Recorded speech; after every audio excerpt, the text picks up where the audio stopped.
ಕನ್ನಡ ಸಿನಿಪ್ರಿಯರ ಆರಾಧ್ಯ ದೈವ ಡಾಕ್ಟರ್ ರಾಜ್ಕುಮಾರ್ ಸ್ಮಾರಕ ಅಭಿಮಾನಿಗಳ ಪಾಲಿಗೆ ಪುಣ್ಯಭೂಮಿ. ಪ್ರತಿ ವರ್ಷ ಅಣ್ಣಾವರ ಜನ್ಮದಿನ ಹಾಗೂ ಪುಣ್ಯತಿಥಿಯಂದು ಸಾವಿರಾರು ಅಭಿಮಾನಿಗಳು ಸ್ಮಾರಕಕ್ಕೆ ಭೇಟಿ ನೀಡಿ ಪೂಜೆ ಸಲ್ಲಿಸುತ್ತಾರೆ. ಅಣ್ಣಾವರು ಇಹಲೋಕ ತ್ಯಜಿಸಿ 11 ವರ್ಷಗಳಾದರೂ ಕೂಡ ಸ್ಮಾರಕದ ಜಮೀನು ಪರಿಹಾರದ ವಿಚಾರ ಮಾತ್ರ ಇಂದಿಗೂ ಬಗೆಹರಿದಿಲ್ಲ.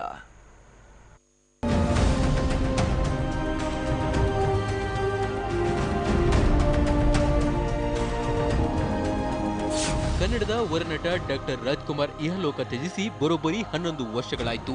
ಏಪ್ರಿಲ್ 12, 2006 ರಾಜಣ್ಣ ವಿಧಿವಶರಾದ ದಿನ. ಅಣ್ಣವರ ಅಂತ್ಯ ಸಂಸ್ಕಾರಕ್ಕೆ ಅಂತ ಅಂದು ಮುಖ್ಯಮಂತ್ರಿಗಳಾಗಿದ್ದ ಎಚ್.ಡಿ. ಕುಮಾರಸ್ವಾಮಿ ನೇತೃತ್ವದ ರಾಜ್ಯ ಸರ್ಕಾರ ಕಂಠೀರವ ಸ್ಟುಡಿಯೋದ 2.5 ಎಕರೆ ಜಾಗ ನಿಗದಿ ಮಾಡಿತ್ತು. ಔಟರ್ ರಿಂಗ್ ರೋಡ್ಗೆ ಹೊಂದಿಕೊಂಡಂತಿದ್ದ ಈ ಜಾಗವನ್ನ ಕಂಠೀರವ ಸ್ಟುಡಿಯೋದ ನಿರ್ದೇಶಕರುಗಳ ಬಳಿ ಪರಿಹಾರ ನೀಡುವ ಒಪ್ಪಂದ ಮಾಡಿಕೊಂಡು ಜಾಗ ಖರೀದಿಗೆ ಮುಂದಾಗಿತ್ತು.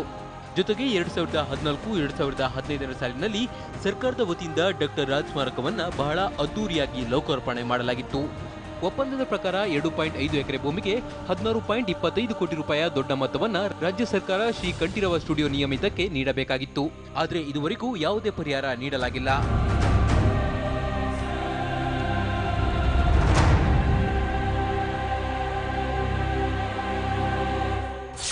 ಇನ್ನು ಸ್ಮಾರಕ ನಿರ್ಮಾಣವಾದಾಗಿನಿಂದಲೂ ಇಲ್ಲಿವರೆಗೂ 5 ಜನ ಮುಖ್ಯಮಂತ್ರಿಗಳಾಗಿದ್ದಾರೆ. ಆದರೆ ಅದ್ಯಾಕೋ ಯಾರೂ ಪರಿಹಾರದ ಬಗ್ಗೆ ತಲೆ ಕೆಡಿಸಿಕೊಂಡಿಲ್ಲ.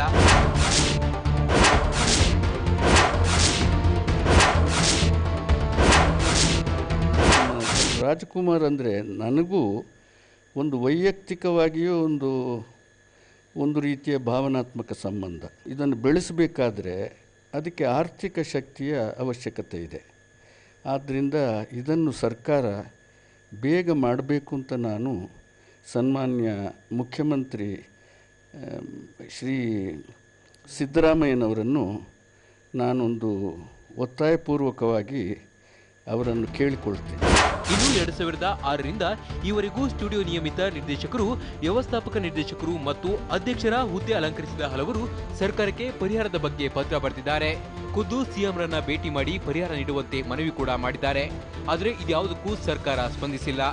ಮುಂದೆ ನೋಡೋಣ ಅನ್ನೋ ಸಿದ್ಧ ಉತ್ತರ ಬಿಟ್ಟರೆ ಬೇರೆ ಪ್ರಯೋಜನವಾಗಿಲ್ಲ.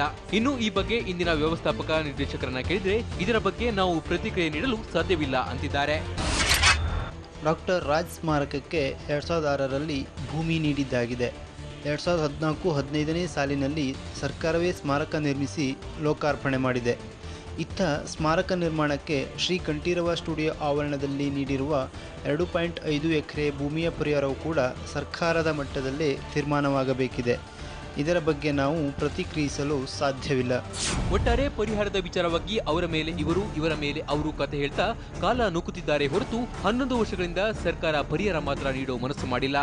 ಇನ್ನಾದರೂ ಸರ್ಕಾರ ಹಾಗೂ ಸಂಬಂಧಪಟ್ಟ ಅಧಿಕಾರಿಗಳು ಪರಿಹಾರ ನೀಡುವುದರ ಬಗ್ಗೆ ಆಲೋಚನೆ ಮಾಡಬೇಕಾಗಿದೆ.